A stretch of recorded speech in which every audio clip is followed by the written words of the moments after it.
천년기 사상은 어디에서 왔는가? 임진남 목사. 지상의 예루살렘을 통해 그리스도가 천년 동안 왕으로 통치한다고 하는 것은 성경적 가르침이 아니다. 요한계시록 20장에 천년이라는 단어가 나온다. 이 단어 때문에 천년왕국이라는 말이 만들어졌다.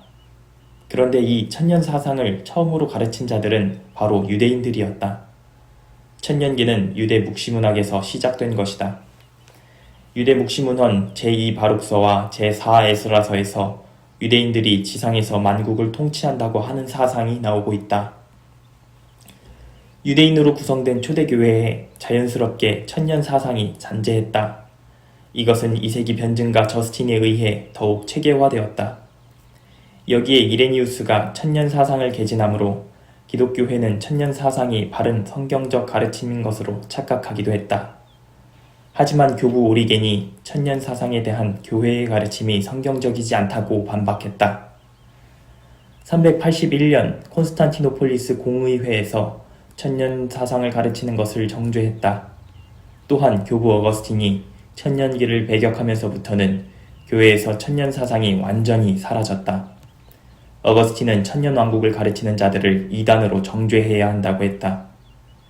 바른교회는 천년 동안 그리스도의 통치가 지상에서 있을 것이라고 하는 것을 받아들이면 안 된다고 확정했다.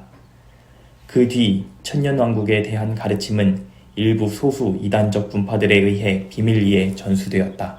종교개혁 때 제세대파에 의해 천년왕국이 재생되어 보급되었는데 보편적인 성경 해석으로 받아들여지지 않았다. 종교개혁 시대 제세례파에서 언급되었다가 천년기는 점점 확산되었다. 루터파는 1528년 아우구스부르크 신앙고백서에서 천년왕국은 유대인들의 꿈이다 라고 언급하므로 천년 사상이 잘못된 가르침이라는 것을 확인했다. 그런데 19세기 중엽 영국의 다비가 성경 역사를 세대주의로 구분하면서 요한계시록 20장의 천년을 문자적으로 강조하며 천년왕국이 성경적이라고 주장했다. 미국의 부흥운동과 복음주의 교회들이 이를 수용했다. 강력한 부흥운동의 여파로 한국에 들어온 선교사들에게 천년왕국이 전파되었다. 한국교회는 천년왕국이 성경의 가르침인 것으로 인식하게 되었다. 한국교회에서 유대 묵시문학에서 출발한 천년기를 기독교 정통이해로 전이시켰다. 미국 신학교 일부에서는 세대주의적 천년기 혹은 역사적 천년기를 가르치고 있다. 그러나 그 근원은 유대 묵시문학이고 다비의 성경 이해라고 분류하는 것이 정당하다. 우선 세대주의 성경 해석 때문에 많은 사람들이 마지막 종말론 사상에 혼돈을 갖는다. 대표적으로 주장되는 천년왕국은 전천년설과 후천년설이다. 그리고 문자적 천년을 견지하지 않는 무천년설이 있다. 전천년주의자들은 그리스도께서 천년왕국 전에 재림하셔서 성도들을 부활시키시고 예루살렘에서 모든 나라를 정치적으로 통치하시는 왕으로 계실 것을 말한다. 이때 모든 성도들도 주님과 함께 왕노릇한다고 가르친다. 후천년주의자들은 그리스도께서 초림과 재림 사이에 천년왕국으로 주님께서 성도들과 함께 지금 왕으로 통치하시는 것을 말한다. 무천년설은 주님의 초림과 재림 사이에 주님께서 도둑같이 갑자기 재림하여 모든 것을 심판하시고 새 창조의 역사를 이루신다고 하는 것을 주장한다. 어떻게 보면 후천년설과 무천년설은 비슷하게 보인다. 하지만 가장 많은 성도들이 예수님의 재림에 대하여 가지고 있는 사상은 바로 예수님께서 천년왕국 전에 재림하셔서 왕으로 통치한다고 하는 사상을 가지고 있다. 이 전천년설을 대부분의 목회자들이 신학교에서 배워 가르치고 있다. 그러나 분명한 것은 이러한 천년왕국에 대한 해석은 결국 세대주의 성경 해석에 영향을 받은 것이 분명하다. 그러므로 아무리 많은 사람들이 배웠다고 해서 그것이 바른 성경 해석이 아님을 알아야 한다. 세대주의 신학에서 강조하는 것은 다름 아닌 예루살렘 회복에 있다. 지상에 있는 이스라엘 민족이 여전히 대망하고 있는 동물의 피의 제사가 예루살렘에서 이루어지기 위해 그들은 그리스도를 기대하며 통곡의 벽에서 기도를 하는 중이다. 하지만 하나님께서는 이미 주 70년에 로마 장군 티투스를 통해 예루살렘을 파괴시키시고 모든 제사장들을 다 죽이셨다는 역사적 사실을 잊어서는 안 된다. 하나님께서 예루살렘을 파괴시키시고 레위 족속을 멸절시킨 것은 더 이상 지상에서 어떤 피해 제사도 용납하지 않기 위함이었다. 그것은 오직 하나님의 아들의 피를 통해서만 믿음으로 구원을 이루시기 위한 하나님의 구속의 경륜의 완성을 의미한다. 예루살렘이 파괴되어 거의 2000년 동안 이스라엘은 역사가 없는 민족이 되었다. 세상에서 나라 없는 민족으로 떠돌다가 1946년에 영국과 미국의 도움을 받아 지금의 팔레스타인 지역에서 이스라엘 나라를 이루게 된 것이다. 여기에서 어느 정도 지적인 생각을 갖는 사람이라면 2000년 동안 이스라엘 민족이 육체적 아브라함의 혈통을 보존할 수 있는지 의문을 가져야 한다.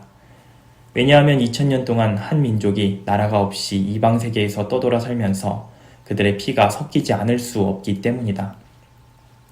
그러므로 개혁주의 신학에서는 오늘날 이스라엘 민족이라고 하는 사람들의 98% 이상이 육체적으로 아브라함의 혈통이 아닌 이방의 피가 섞인 이스라엘 백성이라고 간주한다. 이러한 하나님의 구원의 역사를 보면서 타락한 인간들은 계속 예수 그리스도의 피로 구원받는 것을 원치 않고 다시 율법주의로 돌아가는 것을 찾고 있는 것이다. 여기에 세대주의 종말론이 한 몫을 하고 있다. 이것을 깨닫는다면 우리는 천년이라고 하는 계시록의 말씀을 단지 문자적으로 이해해서는 안 된다. 천이라고 하는 숫자는 문자적으로 천년을 의미하는 것이 아니라 상징적인 의미이다. 그것은 아주 많은 시간을 의미한다. 예수님께서 지상에 오신 지가 2000년이 넘었다. 그럼에도 불구하고 아직 세상의 종말은 오지 않고 있다. 내일이라도 오실 수 있지만 주님께서 더 많은 시간이 흐른 뒤에 오실 수도 있다. 그러므로 천년에 대한 의미를 인간 수의 개념에 대비시켜서는 안 된다. 천년이라고 하는 단어는 문맥상 부활과 연관되어 있다는 것을 쉽게 알 수 있다. 첫째 부활과 두 번째 부활에 대해 말씀하는데 1000년 안에 아주 많은 사람들이 예수 그리스도를 믿고 거듭나는 중생과 영원한 생명을 누리는 영화를 의미하는 것이다. 사도 요한은 요한계시록 19장에서 이미 예수 그리스도가 만왕의 왕, 만주의 주라고 하는 이름을 가지시고 복음으로 세상을 통치하신다는 것을 말해주고 있다. 따라서 예수 그리스도는 1000년 동안 왕국을 통치하시는 것이 아니라 모든 세대와 시간 속에서 만왕의 왕으로 우주 만물을 통치하시는 분이시다. 그러므로 그리스도가 재림하여 지상에서 예루살렘을 통해 세상을 통치하는 가르침은 성경적 가르침이 아니다. 우리는 천년기 사상은 유대 묵시문학에서 기원했음을 밝혔다. 그리고 기독교 정통신앙에서 천년기는 배격되었음을 밝혔다. 그러나 다시 천년기가 만연하는데 이를 기독교 정통신앙으로 미화시키는 것은 부당하다.